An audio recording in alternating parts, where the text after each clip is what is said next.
తర్వాత అవంతి రాజ్యాన్ని పరిపాలిస్తుండేవారు విందాన విందులు అనబడేటటువంటి ఇద్దరు. వీళ్ళ తల్లి గారు ఒక ఆవిడ ఉండేది, ఆవిడ పేరు రాజాధిదేవి. చిత్రమైన పేరు, ఎక్కడ నేను లోకంలో ఎక్కడా వినలేదు ఈ పేరుని. రాజాధిదేవి ఆవిడ పేరు. ఆవిడ శ్రీకృష్ణుడికి మేనత్త గారు. ఆ రాజాధిదేవికి ఒక కుమార్తె ఉండేది, ఆవిడ పేరు మిత్రవింద. ఈ మిత్రవిందని ఆమె సోదరులైనటువంటి ఈ విందాన విందులు దుర్యోధనుడికి ఇచ్చి వివాహం చెయ్యాలి అని సంకల్పం చేశారు. వాళ్ళకెందుకో కౌరవులంటే ప్రీతి, కానీ కృష్ణ పరమాత్మ తన మేనత్త కూతురైనటువంటి మిత్రవిందని వివాహం చేసుకోవాలి అన్న సంకల్పంతో విందాన విందులు స్వయంవరం ప్రకటిస్తే ఆ స్వయంవర మంటపానికి చేరుకుని రాజులందరినీ కూడా పరిమార్చి ఆ స్వయంవర మంటపంలో మిత్రవిందని తన భార్యగా స్వీకరించాడు. కాబట్టి ఇప్పటికి ఎంతమంది అయ్యారు? 5. కాబట్టి ఆ తర్వాత కోసల రాజ్యాన్ని పరిపాలిస్తుండేవాడు నగ్నజిత్తు అనబడేటటువంటి రాజు. ఆయనకి ఒక కుమార్తె, ఆమె పేరు నాగ్నజితి. నగ్నజిత్తు కుమార్తె కాబట్టి ఆవిడికి నాగ్నజితి అని పిలిచారు. ఆయన ఒక చిత్రమైనటువంటి షరతు పెట్టాడు, నా కుమార్తెని ఎవరు వివాహం చేసుకోవాలనుకుంటున్నారో వారు నా దగ్గర 7 పొగరుబోతు ఎద్దులు ఉన్నాయి. ఈ 7 పొగరుబోతు ఎద్దుల్ని విడిచిపెడితే అవి కుమ్మేస్తాయి అవతలవాణ్ణి. ఈ 7 ఎద్దుల్ని కూడా పొగరనిచి ఎవరు గెలుస్తాడో అటువంటి వాడికి మాత్రమే నా కుమార్తె అయినటువంటి నాగ్నజితిని ఇచ్చి వివాహం చేస్తాను అన్నాడు. కృష్ణ పరమాత్మ ఆ కోసల రాజ్యాన్ని చేరుకుని ఈ 7 ఎద్దుల్ని కూడా వాటి పొగరనిచి ఆ 7 ఎద్దుల్ని కూడా ఓడించి వీర్యశుల్కగా ప్రకటింపబడినటువంటి ఆ నాగ్నజితిని అంటే పరాక్రమం నాగ్నజితిని తన భార్యగా స్వీకరించారు. ఆ తరువాత కేకయ దేశాన్ని పరిపాలించేటటువంటి రాజు యొక్క కుమార్తె కృష్ణ భగవానుడికి వేరొక మేనత్త, ఆవిడ పేరు శృతకీర్తి. ఆ శృతకీర్తి యొక్క చెల్లెలు, ఆ శృతకీర్తి యొక్క కుమార్తె ఆవిడ పేరు భద్ర. ఆ భద్ర అనబడేటటువంటి ఆవిడ్ని శత్రువులందరినీ పరిమార్చి ఆవిడికి చిన్నతనం నుంచి కృష్ణుడిని వివాహం చేసుకోవాలని కోరిక. ఆ భద్ర అనబడేటటువంటి కన్యని వివాహం చేసుకున్నారు. తదనంతరము మద్రరాజకుమార్తె అయినటువంటి లక్షణ అనబడేటటువంటి కన్యని వివాహం చేసుకున్నారు. అలా కృష్ణ భగవానుడికి 8 భార్యలయ్యారు. 8 భార్యలతో సర్వ సంపదలతో భగవానుడు తులతూగుచున్నాడు. రుక్మిణి, సత్యభామ, జాంబవతి, కాళింది, మిత్రవింద, నాగ్నజితి, భద్ర, లక్షణ, ఈ 8 ఆయన భార్యలు. అయితే 8 భార్యలు అని చెప్పడం వెనకాతల ఒక రహస్యం ఒకటి ఉంటుంది. ఆయనకి కృష్ణ భగవానుడికి మీకు నేను ఏదో ఒక రోజున ఉపన్యాసంలో చెప్పాను, నిజంగా కృష్ణ భగవానుడు ఏదో ఇంతమంది స్త్రీలని వివాహం చేసుకుని దక్షిణ నాయకుడై వీళ్ళందరితో సరస్సల్లాపాలతో గడపాలని వచ్చినటువంటి అవతారం కాదది. కృష్ణ పరమాత్మ యొక్క అవతారాన్ని అర్థం చేసుకోవడం చాలా కష్టం. కాబట్టే భాగవతము తెలిసి పలుకుట కష్టంబు శూలికైన దమ్మి చూలికైన విభుధ జనుల వలన వినినంత కనినంత తెలియవచ్చినంత తేటపరుతూ అంటారు. పోతన గారంతటి వారంతా మాట అన్నారు, భాగవతాన్ని అర్థం చేసుకోవడం కానీ భాగవతాన్ని చెప్పడం కానీ భాగవతాన్ని తెలుసుకోవడం కానీ చాలా కష్టం. కాబట్టి భాగవతం వినే వాళ్ళకు ఒక లక్షణం ఉండాలి అని చెప్తారు. భాగవతం వినేటప్పుడు మనస్సు పెడదారి త్రొక్కకూడదు. కృష్ణుడికి ఎందుకండి ఇంతమంది పెళ్ళాలు, 8 పెళ్ళాలు ఏమిటండి అని ఒక ఆలోచన వచ్చింది అనుకోండి, వెంటనే మీ మనస్సు ఒక తప్పు త్రోవ పట్టినట్టు. ఎందుచేత అంటే ఈశ్వర చేష్టితమును మీరు అర్థం చేసుకోలేకపోయారు. భగవంతుని యొక్క లీలా విలాసం అంత తేలిగ్గా అర్థమయ్యేది కదా. ఆయనకి 8 భార్యలు ఉన్నారనుకోండి, మన ఎప్పుడన్నా వచ్చి ఏమంటే కొంచెం డబ్బు అవసరంగా ఉంది, ఒక ఆవిడికి ఆ పిల్లలకి ఫీజు కట్టుకోవాలో 100 రూపాయలు ఇమ్మంటే పోనీ మనం అడగచ్చు, 8 పెళ్ళాలి ఎందుకయ్యా నీకు. ఆయన ఎప్పుడూ మనం అడగలేదు కదా, ఎందుకు వచ్చిన గొడవ, ఓ నమస్కారం పెడితే గొడవ వదిలిపోతుంది. కాబట్టి భాగవతం వినేవాడు అర్థం చేసుకోలేని స్థితి ఉంటే పెద్దలు ఏం చెప్పారంటే ఇది పరమాత్మ లీల, భక్తితో నమస్కరించు. మనం ఆకలేసింది అనుకోండి, ఇంత పదార్థం తినేస్తే మన ఆకలి తీరిపోతుంది. అగ్నిహోత్రుడు ఉన్నాడు అనుకోండి, ఎంత పదార్థం తినేసినా ఆకలి తీరిపోయిందని అనిపించదు. అదేమిటండి అలా ఎలా జరుగుతుంది అంటే అంతే, అది అగ్నిహోత్రుడి యొక్క ధర్మం, ఈశ్వరుడు యొక్క ధర్మం అలా ఉంటుంది. కాబట్టి ఈశ్వరుణ్ణి అలా అర్థం చేసుకోవడం ప్రారంభం చేస్తే మనస్సు పెడత్రోవ పట్టే అవకాశం ఉండదు. 1. 2, తెలుసుకోవాలన్న జిజ్ఞాస ఉందనుకోండి, తెలుసుకోవడం తప్పు కాదు. యనమండుగురు భార్యలు అన్న మాట ఎందుకు వాడతారో తెలుసా అండి? మీరు కొంచెం జాగ్రత్తగా వింటే మీకు ఈ రహస్యం అర్థమైపోతుంది. భార్య అన్న శబ్దము చేత 6 లక్షణములను ఆవిష్కరిస్తారు. నేను ఒక స్త్రీని చూపించి ఈమె నా భార్య అని నేను అన్నాను అనుకోండి, ఈమె నా భార్య అనడంలో నేను ఈవిడ నా భార్య అని చెప్తున్నాను అన్నప్పుడల్లా దాని అర్థం ఏంటంటే ఆమె నాతో 6 సంబంధములను కలిగి ఉన్నది అని. ఈ 6 వేరొక పురుషుని యందు ఆ స్త్రీకి ఉండవి. ఒకటి, వాడికే చెందిన దానను. ఇదే భారతీయ స్త్రీకి ఉన్న గొప్పతనం. అందుకే మంగళసూత్రం కట్టి జీలకర్ర బెల్లం పెట్టి సప్తపది మంత్రంలో ఆ సఖ్యం కోసమని 7 అడుగులు వేయగానే ఇంటి పేరు వదిలిపెట్టేస్తుంది, గోత్రం వదిలిపెట్టేస్తుంది, తన పుట్టింటిని వదిలిపెట్టేస్తుంది.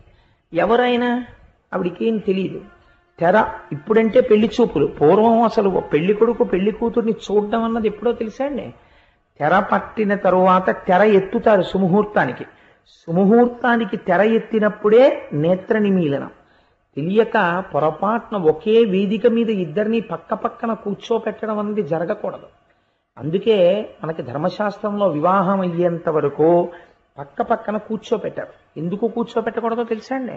ఆ భావన వారికి రాకూడదు. ఎందుకంటే పెద్దలు మాట ఇచ్చి ఉండవచ్చు, కానీ ధర్మపత్ని ఎడమ పక్కన కూర్చోవడం అనేటటువంటిది సప్తపది అయిపోయిన తర్వాత మాత్రమే కూర్చోపెట్టాలి. అంతకు ముందు కూర్చోపెట్టడానికి నైతికమైన శాస్త్రీయమైన అధికారం ఎక్కడుంది నాకు చెప్పండి? పెద్దలందరూ ఉండి పొరపాటు చేయిస్తున్నట్టు అవుతుంది. తప్పు కదా, అలా చేయించచ్చా? పెద్దలుండి చేయించకూడదు. కాబట్టి ఒక పీట మీదకి ఎప్పుడు తీసుకొస్తారంటే జీలకర్ర బెల్లం పెట్టేసిన తర్వాత మంగళసూత్రధారణం అయిపోయిన తర్వాత తీసుకొచ్చి అప్పుడు కూర్చోపెడతారు ఎడం పక్కన. అప్పటి వరకు కూర్చోపెట్టారు స్త్రీని. మీకు భార్య అంటే 6 లక్షణములు ఉంటాయని చెప్పాను. ఇది మొదటి దాంట్లోంచి నేను వెడుతున్నాను. వాడికే చెందిన దానను. ఇప్పుడు ఆమె ఏమంటుంది అడిగితే, నేను కోటేశ్వరారి భార్యనండి అంటుంది నా భార్యని పలకరించినప్పుడు. కాబట్టి ఆయన కొరకని 3 ఇంటిని విడిచిపెట్టింది. ఇంటి పేరు విడిచిపెట్టింది, గోత్రం విడిచిపెట్టింది, తన వారిని వదిలి ఈయనతో వచ్చేసింది. వాడి చేతనే రక్షింపబడుట. పరపురుషులు ఎవరో వచ్చి తనని రక్షించాలనో, రక్షణ అంటే పోషణ కూడా, ఇంతకన్నా పోషణ అక్కడ బాగుంటుందని చెప్పి వేరొక పురుషుడి ఇంట్లో మధురాన్నాన్ని కూడా తినదు. ఈ ఇంట్లో మజ్జిగాన్నమైనా సరే తిని తృప్తి పడుతుంది. ఎందుకంటే ఆయన శక్తి ఎంతో, ఆయన శక్తి మేరకి ఆయన తెచ్చినది తనకి మధురము. వేరొక ఇంటిలోది ఎంత మధురమైనా వేరొక పురుషుడు తెచ్చి నేను నీకు మధురాన్నం పెడతానమ్మా, మీ ఆయన ఏం పెడతాడు అంటే చీల్చేస్తుంది ఆ మాట అన్నందుకు. తప్ప ఆయన మజ్జిగ అన్నం పెట్టినా అది నాకు అమృతం అంటుంది. ఇది భారతీయ స్త్రీ అంటే. దీనివల్ల కదండి దేశానికి ఇంత గొప్పతనం వచ్చింది. వాడికే చెందిన దానను, సమస్త వ్యాపారములు వాడికే చెందినవయ్యుండుట, వాడి చేతనే రక్షింపబడుట, వాడి నుండి విడువడుట దుఃఖము, వాడితో కలిసియుండుట సుఖము. ఈ 5 ప్రధానముగా ఉంటూ 6వదైనటువంటి లక్షణము ఒకటి ఉంటుంది. ఏమిటది? సర్వకాల సమస్త వ్యాపారములు ఆయనతో కలిసి మంగళముగా రూపుదిద్దుకొనుట. ఆవిడ సమస్త మంగళములు ఆయనతో కూడినవే. ఆయన లేనినాడు ఆ మంగళమే లేదు, అస్తిత్వమే లేదు. ఇప్పుడు ఏమైపోయింది? భారతీయ ధర్మంలో అదే గొప్పతనం అండి. తన కడుపున పుట్టిన కూతురే ఉండొచ్చు, భార్య పక్కన లేకపోతే కన్యాదానం చేయడానికి అర్హత లేదు. తన కడుపున పుట్టిన కూతురే ఉండొచ్చు, భర్త లేకపోతే కనీసం ఆవిడ గబగబా ముందుకు కూడా రాదు. ఇప్పుడు ఏమైంది? 6 లక్షణములు భార్యకి భర్త యందుంటాయి. ఇప్పుడు భార్య ఏమైంది? తన మంగళత్వమునంతటినీ కూడా భర్త యందు నిక్షేపించింది. ఇది తాళి కట్టేటటువంటి వాడు తెలుసుకోవాలి. నా కోసం ఒక స్త్రీ చేస్తున్న మహాత్యాగం, కాబట్టి నేను ఎంత గౌరవంగా చూడాలి ఈ వస్తువుని. ప్రపంచంలో నా ఊపిరి ఉన్నంత కాలం నేను ఎంత భద్రంగా, ఎంత ప్రేమతో నా భార్యని చూసుకోవాలి అన్నది పురుషుడు తెలుసుకోవాలి వివాహానికి ముందు. ఎప్పుడో 60 ఏళ్ళు వచ్చిన తర్వాత ఓపికంతా ఉడిగిపోయిన తర్వాత ఇప్పుడు తెలిసిందండి భార్య అంటే ఏమిటో అంటే, అప్పటికి నీతో ఆవిడ చిత్రవధలన్నీ అనుభవించేసింది, ఇంకెందుకు నువ్వు తెలుసుకుంటే ఎంత, తెలుసుకోకపోతే ఎంత. తెలుసుకోవలసింది యువకుడై ఉండగా తెలుసుకోవాలి, అప్పుడు సంసారాలు చక్కగా ఉంటాయి. కాబట్టి ఈ 6 లక్షణములు ఎవరికి ఉంటాయో ఆ స్త్రీని ఆ పురుషుడికి భర్త అంటారు. ఇప్పుడు చూడండి, ఈ 6 లక్షణములు ఉండడం చేతనే కదలిక, శోభ, శుభము ఇవి జరుగుతాయి. ఇవి 8 వస్తువుల యందు ఈశ్వర చైతన్య ప్రకాశము లేకపోతే 8 వస్తువులు జడమై ఉండిపోతాయి. అవి ఏమిటో తెలుసా అండి? భూమిరాపో నలో వాయు ఖమ్మనో బుద్ధిరేవచ అహంకార ఇతి యమ్మే భిన్నా ప్రకృతిరష్టదా. 8 రకాలుగా ప్రకృతి భాషిస్తుంటుంది. ప్రకృతి ఉన్నదా అంటే ఉన్నది, జ్ఞాననేత్రము చేత లేదు. జడమైన ప్రకృతికి చైతన్యము దేని వలన కలిగినది అంటే, రైలు కంపార్ట్మెంట్లు 23 కంపార్ట్మెంట్లు పెట్టేశారు, ఎవడి బెర్తులు వాడు ఎక్కేశాడు. వాళ్ళకి అలాట్ చేసినవే S1 కోచ్లో 32వ బెర్త్. వాడు ఎక్కాడు, పడుకున్నాడు, హాయిగా నిద్రపోతున్నాడు. అమ్మయ్య తిరుపతి వెళ్ళిపోతున్నాం అనుకున్నాడు. మంచి నిద్రలో ఉన్నాడు. తెల్లవారి నిద్ర లేచాడు. నాకు ఒకసారి అయింది ఇలాంటిది, విచిత్రమైనటువంటి విషయం. ఆ తెల్లవారి నిద్ర లేచి ఇదేంటి తిరుపతి వచ్చేసిందా అని కిటికీ ఎత్తి చూశాడు. తీరా చూస్తే ఏలూరులో ఉన్నాడు. ఇదేంటండి ఏలూరులో ఉంది ఏమిటండి రైలు అన్నాడు. ఏలూరులో ఉంది ఏమిటి రైలు అంటే, ఇంజిన్ ఫెయిల్ అయిపోయింది, ఇంకో ఇంజిన్ దొరకలేదు, అందుకని చెప్పి ఈ ట్రైన్ ఇలాగే ఉంది. ఇంజిన్ ఫెయిల్ అయిపోయింది అనుకోండి, బోగీలు ఎన్ని ఉంటే ప్రయోజనం ఏముంది? ఎక్కడ అక్కడే ఉంటాయి. That which pulls is called the power.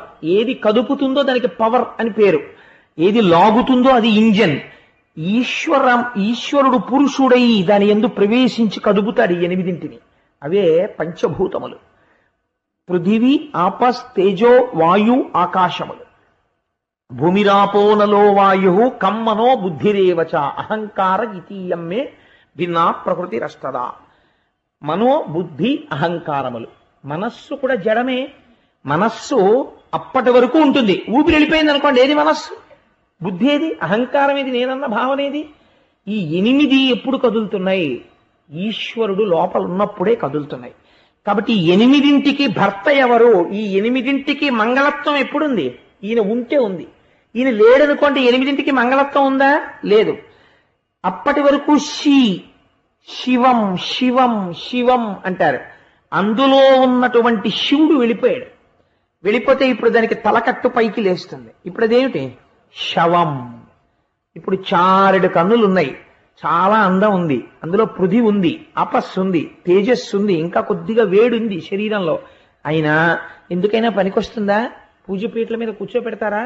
లేకపోతే ఆ ఇంట్లో ఏదైనా వ్రతం చెయ్యొచ్చా? ఎందుకో పనికిరాదు. ఎందుకైపోయింది?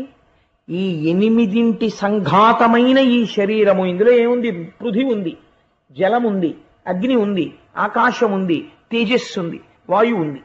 వీటితో పాటు మనోబుద్ధి అహంకారములు ఉన్నాయి. ఈ 8 సంఘాతమే ఈ శరీరము. ఇది కావచ్చు, పిపీలికాది పర్యంతంలో ఏదైనా కావచ్చు. ఈ 8ంటికి ఈ చైతన్యమునిచ్చిన వాడెవరు? భూమిగా జడము. భూమికి మొలకెత్తే శక్తి ఎక్కడి నుంచి వచ్చింది?